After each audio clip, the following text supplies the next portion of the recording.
Takes me a little longer than you think. That's always the way it is. But it looks like we're all working and everything is going according to plan. Takes me a little longer than you think. Wrong glasses. I'll get myself together here. But it sounds like it's working. And everything is going according to plan. There we go. Turn off that sound. Wrong glass. 5, 4, 3, 2, 1. I'm John Miglosh for the Wisconsin DMA and the International Society for Strategic Marketing. Okay, we got a lot of little stories today, so let's start with something silly. All right, let's see if I can find the silly. It's over here someplace. Where did it go? Ah, there it is. Okay, so let's go over here and we'll turn this off and off we go. I agree, Carol. Cats are just like people. We need the dessert. What's this? Where are the mini swirls? The fun witches. You said get the ice cream, so I got the ice cream. Oh, boy. Not the fancy ice cream. No, the fun ice cream. Fun ice cream. We're fun people, Tom. We are? Talk about a teachable moment. Blue Bunny Mini Swirls. So much flavor. So much fun. So hoppin' good. Okay, I totally agree with that commercial. I don't like the fancy schmancy all natural ingredients. I like foamed seaweed ingredients where the ice cream softens but never melts. That's my idea of fun. And throw lots of nuts and chocolate bits and anything else you can think of in there, and I will be super happy. And so I'm a big fan of Blue Bunny. Did you see the product placement? Did you see the little blue bunny hopping around on the counter? Even though no one else noticed it, I bet you noticed it. Okay, that's my kind of commercial. Man, oh man, I'm so hungry for ice cream, but right now I'm in vegan mode. So we may get back to ice cream someday. Anyway, I looked up my BMI index, and it turns out that they said in there, find one that gives credit for age, because, you need that if you're old. And it says, there's no point in losing any weight anymore for you. It won't help. So me and Blue Bunny are going to get reacquainted, I promise. Okay, now let's get over to something serious. Do we have anything serious today? No. Okay, this is from the Washington Post, and I don't feature Washington Post articles all that often, but there it is.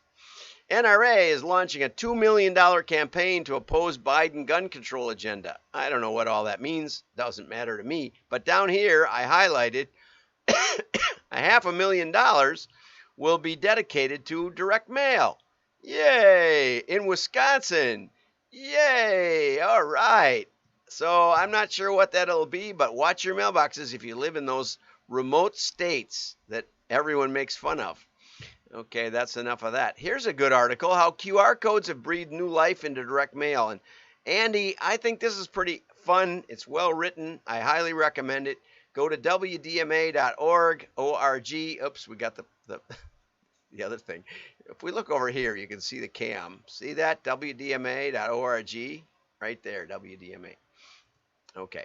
And you can become a subscriber, and that will get you in. Oh, we might as well talk about the direct mail ain't dead. We're getting a lot of traction from guys like Andrew Ettinger and David Rosendahl and other leaders in the direct mail industry and print.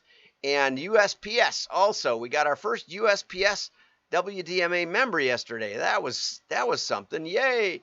And so we're having a webinar next week, Wednesday at 3 p.m. And we're going to talk about how to win back the digital fraud budgets. And I'm digging in the old archive. I don't know where that hard drive went, but I have an old drive that has all my detailed spreadsheets and things from when we did head-to-head tests against digital. So we're going to have some hard data. It's going to be hard hitting. If you're wondering when your catalog is going to get canceled or why you can't get enough money to test anything, this is definitely for you. And I should add, if you've already bought a ticket, you got an invoice. At least I did when I tested it finally. And but now we're taking credit cards on WDMA. I mean, we always were for membership, but I don't think we've ever tried it for a ticket. This is a $20 webinar. Real value. It's the best deal you're ever going to hit. There, Keith, thank you for the link. And next week, Thursday. Oh, it's Thursday. This is the 29th. Don't take it from me. Go to the site. Find it. Good. I have another day to prepare. Hot dog. And today is Thursday. I got it down. See, I was working on today, not next week. Okay, that's great. That's great news. Okay. So anyway, go over there, try and place an order, try and register and see. Unlike most of the time when we just broadcast it to the wind, we're doing this privately, and you'll get the link after you register. If you're a WDMA member, then it's free, and we'll get it to you. We'll be sure to, and somehow we'll manage. Write me a note. John at WDMA.org. Okay, so QR codes. This is, geez, these things just won't die, will they? No, they won't. And Andy, this is a pretty good article. I like it. I've always taken interest in new technology, and I'm just old enough to remember when the QR codes were first introduced. Yeah, I remember going through Golf Magazine, or it was Golf Digest, one of the two, and like every ad had a QR code in it. And you had to download a special app for your phone, which most people didn't do. And you had to have, your phone had to be online to go to the link. London Underground buildings, they had ad campaigns in the underground where the Wi-Fi wasn't even there. And so a lot of things got in the way. It just didn't work much at all. And that's normal. And it's especially normal with apps you have to install special.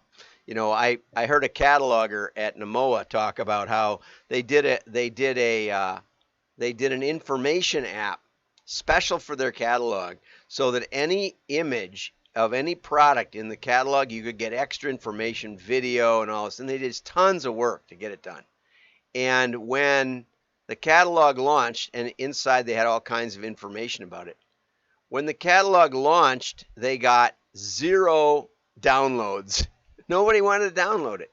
So when I see articles about AR, that's augmented reality and stuff, and all you have to do is use this special app, it's not built into your phone, don't do it. Don't go there. It's not time yet. Wait till one of them wins out. Microsoft buys them or something. And it looks like I'm having trouble with my Wi-Fi streaming. I'll put a link. I'll make sure it's up on YouTube if it's choppy, because I'm seeing on LinkedIn it's definitely choppy. We'll see what happens. Anyway, we'll get you a smooth version somehow, because I do record these every day. Anyway, so when Google started building it into the Android app, that was kind of revolutionary breakthrough. And now I understand they've built QR code reader into Chrome 88. And I don't know. I've always wondered why I couldn't like somehow read a QR code if it was in an ad online. I could take my phone and get it, but I want to keep it on my computer. So I guess they've changed that in Chrome. So anyway, test it if you want, but when we've tested it, we've always gotten more responses with the QR code than without. It brings digital, it brings physical into digital.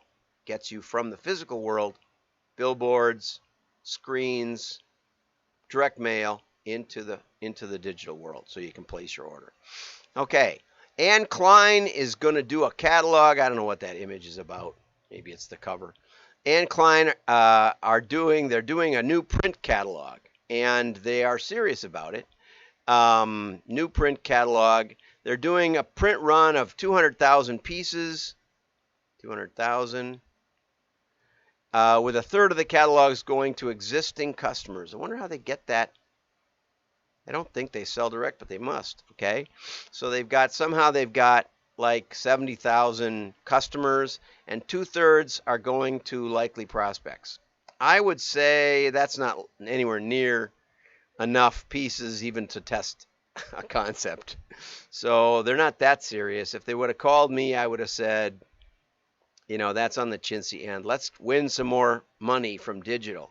So if they did this right, and this is what we'll be talking about on the webinar. We'll be talking about how they could have set this up to ensure that they saw the value of this print run. So at $1 a piece, that's a $200,000 test. For a national advertiser, that's nothing. That's not even peanuts. And for them, and likely, they're getting some press about it, but likely it won't make a ripple in the pond, and they won't have set up the right procedure to actually validate the ROI. So it's crucial when you finally get this opportunity. This is a mistake we made back in the 90s with the USPS. We had the USPS salespeople go out and pitch mail to national advertisers, and we landed a bunch of them: Anheuser-Busch, Oakley, Kaiser Permanente, Circuit City, Panasonic, lots of them, a lot more than that. And they all tried mail, and they mailed something. They had their ad agency mail something.